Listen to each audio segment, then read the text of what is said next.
CM ಕುರ್ಚಿ ಬದಲಾವಣೆ ವಿಚಾರ ಏರ್ಪೋರ್ಟ್ನಲ್ಲಿ ಶಾಸಕ ಬಾಲಕೃಷ್ಣ ಹೇಳಿಕೆ. ಗೊಂದಲ ನಿವಾರಣೆ ಮಾಡುವಂತೆ ದೆಹಲಿ ಹೈಕಮಾಂಡ್ ನಾಯಕರ ಬಳಿ ಹೋಗಿದ್ದೆವು. ಯಾರನ್ನ ಮಾಡ್ತಾರೆ ಅವರನ್ನ ಉಳಿಸ್ತಾರೆ ಮುಖ್ಯ ಅಲ್ಲ. ಇದು ಕಾಂಗ್ರೆಸ್ ಪಾರ್ಟಿಗೆ ಮಾರಕ. ಹೈಕಮಾಂಡ್ ಮಧ್ಯಪ್ರದೇಶ ಮಾಡಿ ಇದಕ್ಕೆ ಇತಿಶ್ರೀ ಹಾಡಬೇಕು. ಒಂದು ಒಳ್ಳೆ ಕೆಲಸ ಆಗ್ತಾ ಇದೆ. ಇಂತಹ ಸಮಯದಲ್ಲಿ ಗೊಂದಲ ಆಗುವುದು ಒಳ್ಳೆಯದು ಅಲ್ಲ ಅಂತ ಹೇಳಿದ್ರು. ಹಾಗಾಗಿ ಹೈಕಮಾಂಡ್ ಪ್ರವೇಶ ಮಾಡಿ ಗೊಂದಲ ನಿವಾರಣೆಯನ್ನ ಮಾಡಬೇಕು. ಹೈಕಮಾಂಡ್ನಲ್ಲಿ ಗೊಂದಲ ನಿವಾರಣೆ ಮಾಡುವಂತೆ ಕೇಳಿದ್ದೇವೆ. ಗೊಂದಲಗಳಿಗೆ ಹೈಕಮಾಂಡ್ ಅಂತಿಮ ತೆರೆ ಎಳೆಯಬೇಕು ಅಂತ ಮನವಿಯನ್ನ ಮಾಡಿದ್ದೇವೆ. ಕೆಂಪೇಗೌಡ ಅಂತಾರಾಷ್ಟ್ರೀಯ ವಿಮಾನ ನಿಲ್ದಾಣದಲ್ಲಿ ಶಾಸಕ ಬಾಲಕೃಷ್ಣ ಹೇಳಿಕೆ. ದೆಹಲಿಯಿಂದ ವಾಪಸ್ ಆಯ್ತಾ ಇದೀವಿ ಅಂತ ಯಾಕೆ ನಾವು ಬಾಂಬೆಯಿಂದ ಬಂದಿರಬಾರ್ದು? ನೀವು ದೆಹಲಿನೇ ಅಂತ ಯಾಕೆ ಎಕ್ಸ್ಪೆಕ್ಟ್ ಮಾಡ್ತೀರಾ? ನೀವು ಎಲ್ಲಾಗಿದೆ ನಾವು ಅದ್ರಲ್ಲಿ ಬಂದಲ್ವ, ಏರ್ ಇಂಡಿಯಾದಲ್ಲಿ ಬಂದಲ್ವಲ್ಲ ನಾವು. ಹೇಳಿ ಆಯ್ತು, ಹೇಳಿ ಏನ್ ಬೇಕು ನಿಮ್ಗೆ ಇವಾಗ?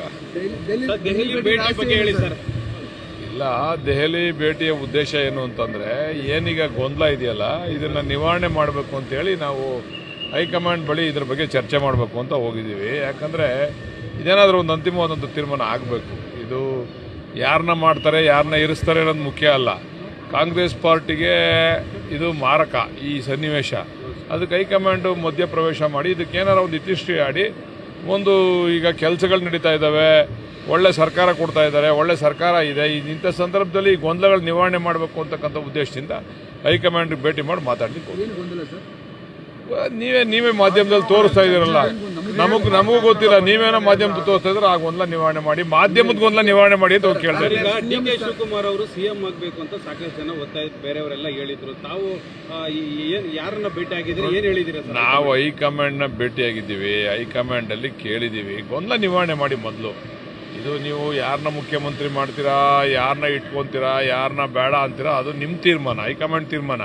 ನಿಮ್ಮ ಲೆವೆಲಲ್ಲಿ ಇದು ತೀರ್ಮಾನ ಆಗಿದೆಯಾ ಇಲ್ವಾ, ಅಥವಾ ಮಾತಾಡಿದ್ದೀರಾ ಇಲ್ವಾ, ಇದನ್ನು ಬಂದು ಆಚೆ ಕಡೆ ಸಾರ್ವಜನಿಕವಾಗಿ ವಿಚಾರಗಳನ್ನ ನೀವು ಚರ್ಚೆ ಮಾಡಬೇಕು. ಹೈಕಮಾಂಡ್ ಬಂದು ತೀರ್ಮಾನ ಮಾಡಬೇಕು. ಏನೋ ಒಂದು ಇದಕ್ಕೆ ಇತಿಶ್ರೀ ಆಡಿ ಅಂತ ನಾವು ಕೇಳಲಿಕ್ಕೆ ಮಾತು ಹೇಳಿದ್ರು. ತಮ್ಮ ಗಮನಕ್ಕಿದೆಯಲ್ಲೋ 5-6 ಜನರ ಗುಟ್ಟಿನ ವ್ಯಾಪಾರ ಆಗಿದೆ ಅಂತಕ್ಕಂಥದ್ದು ಶೇರಿಂಗ್ ವಿಚಾರ ಯಾರು ಹೇಳಿದ್ದು? ಡಿ.ಕೆ. ಅವರು ಹೇಳಿದ್ದು, ಇವತ್ತು ಹೇಳಿದಂತ. ಅದು ಅವ್ರನ್ನೇ ಕೇಳಬೇಕು. ಆ ವಿಚಾರನ ನಮಗೆ ಗೊತ್ತಿಲ್ಲ. ನಾವು ಅಂತಿಮ ತೆರೆ ಹೇಳಿರಿ ಅಂತ ಹೈಕಮಾಂಡ್ ಮನವಿ ಮಾಡಕ್ ಹೋಗಿದ್ದು. ಭೇಟಿ ಆಗಿದ್ದೀರಿ ಸರ್? ಅದ್ರ ಬಗ್ಗೆ ನಾವು ಈಗ ಸೂಕ್ತ ಸಂದರ್ಭದಲ್ಲಿ ಹೇಳ್ತೀವಿ. ಖಂಡಿತ ಸೂಕ್ತವಾದಂತ ಸಂದರ್ಭದಲ್ಲಿ ವಿಚಾರ ಹೇಳಿ. ಎಲ್ಲ ಕಾಣ್ತದೆ, ತಾರ್ಕಿಕ ಕಾಣ್ತೀಯ. ಖರ್ಗೆ ಅವರು ಸಹ ನಿನ್ನೆನೂ ಬಂದಿದ್ದಾರೆ, ಯಾವುದೇ ರೀತಿಯಾದಂತಹ ಪ್ರತಿಕ್ರಿಯೆಯನ್ನು ಕೊಟ್ಟಿಲ್ಲ. ಇದ್ರ ಬಗ್ಗೆ ಮಾತಾಡೋದು ಬೇಡ ಅಂತ ಸಹ ಹೇಳ್ತಾರೆ. ಹೌದು, ಅದನ್ನೇ ನಮಗೂ ಹೇಳಿದ್ದಾರೆ. ಯಾವುದೂ ಮಾತಾಡಬೇಡಿ, ತೀರ್ಮಾನ ಆಗ್ತದೆ ಶೀಘ್ರದಲ್ಲೇ ಅಂತ.